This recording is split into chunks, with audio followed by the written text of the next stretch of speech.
Selamat siang buat kita semua. Perkenalkan, nama saya Farel Siadari, nomor induk mahasiswa 20011113574. Di sini saya akan menjelaskan konflik dalam pengambilan keputusan.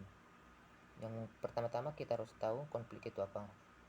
Konflik adalah perjuangan yang dilakukan oleh berbagai pihak untuk memperoleh hal-hal yang langka seperti nilai, status, kekuasaan, otoritas, dan lain sebagainya. Di mana tujuan dari mereka bertikai itu tidak hanya untuk memperoleh keuntungan, tetapi juga untuk menundukkan saingannya dengan kekerasan atau ancaman. Selanjutnya, pengertian konflik menurut para ahli, yaitu menurut Wirawan, konflik merupakan warisan kehidupan sosial yang boleh berlaku dalam berbagai keadaan akibat daripada berbangkitnya keadaan ketidaksetujuan, kontroversi, dan pertentangan di antara dua pihak atau lebih secara berterusan. Menurut Bernstein, konflik merupakan suatu pertentangan atau perbedaan yang tidak dapat dicegah. Konflik ini mempunyai potensi yang memberikan pengaruh positif dan negatif dalam interaksi manusia.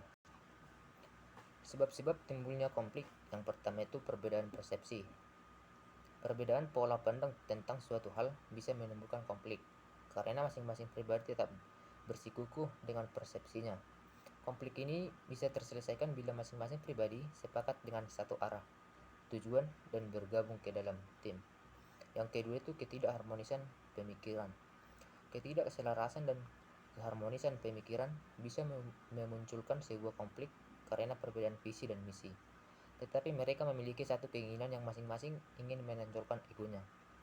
Yang ketiga, egoisme. Semakin egois atau semakin tinggi tingkat keakuan seseorang, semakin mudah pula konflik timbul dengan orang lain dimanapun dia berada. Yang keempat itu persaingan. Keinginan untuk lebih dari yang lain, baik berupa kekuasaan, prestasi, dan popularitas, dapat melahirkan persaingan yang selalu memunculkan konflik bila tidak disiasati dengan baik. Yang kelima itu situasi dan kondisi yang mendukung konflik. Situasi dan kondisi bisa menciptakan konflik bila di dalam situasi itu telah muncul tindakan yang membakar keegoan. Orang itu disebut provokator karena niatnya untuk mewujudkan konflik demi kepentingannya. Yang keenam itu perilaku seseorang.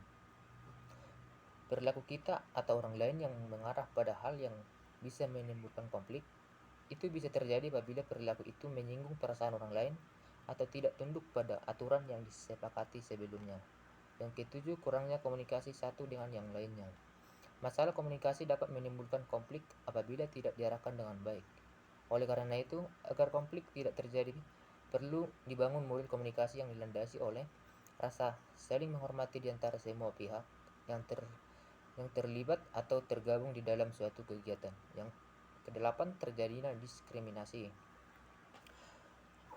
Hal yang bisa menimbulkan konflik karena sikap dan perilaku seseorang terhadap orang lain tidak sama, baik atasan terhadap bawahan ataupun manajer dengan karyawannya. Yang kesembilan itu kebencian.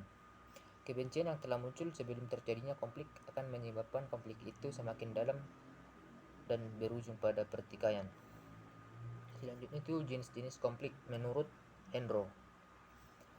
Ada 3 jenis konflik menurut Henro. Yang pertama yaitu konflik di dalam hati dan pikiran atas proses pengambilan keputusan dari berbagai alternatif untuk dipilih satu alternatif terbaik dengan risiko minimal.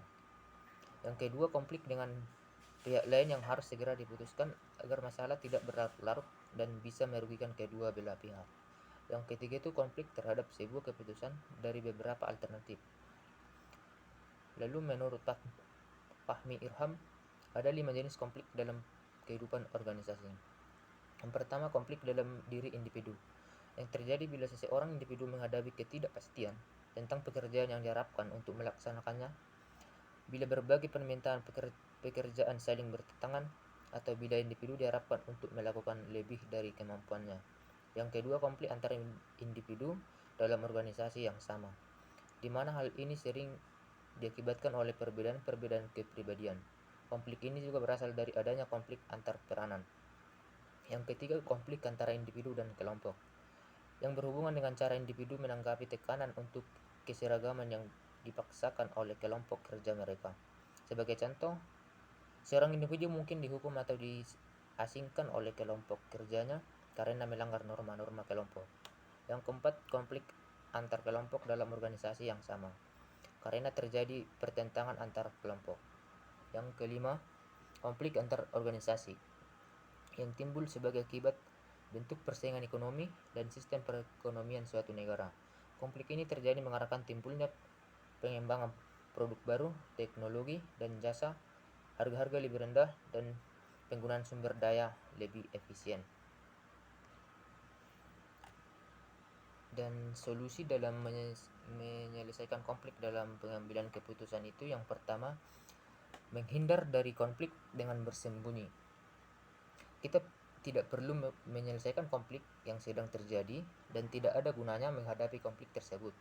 Biarkan meredah dengan sendirinya. Yang kedua, meraih keberhasilan dalam menyelesaikan konflik. Penyelesaian konflik seperti ini dengan cara menguasai pihak lawan. Teknik ini biasanya untuk mendapatkan informasi agar konflik bisa terselesaikan dengan baik. Namun, penyelesaian seperti ini bila posisi Anda benar dan Anda punya alasan yang lebih kuat dalam mempertahankan persepsi. Yang ketiga, penyelesaian konflik dengan bernegosiasi. Penyelesaian konflik seperti ini bertujuan untuk menjaga keharmonisan, keselarasan, dan hubungan yang baik. Karena menjaga hubungan baik itu lebih penting sehingga perlu diciptakan komunikasi yang baik. Yang keempat, penyelesaian konflik dengan pertimbangan jangka panjang dan demi kelangsungan tim atau organisasi. Bila tugas dan keharmonisasian itu sangat penting, maka segera selesaikan konflik ini dan beri toleransi waktu agar bisa berpikir lebih jernih untuk segera melakukan pembicaraan kembali. Baiklah, sekianlah yang bisa saya sampaikan mengenai konflik dalam pengambilan keputusan. Apabila dalam tutur kata saya ada yang salah atau yang tidak berkenan di hati kalian, mohon dimaafkan. Sekian dari saya. Selamat sore.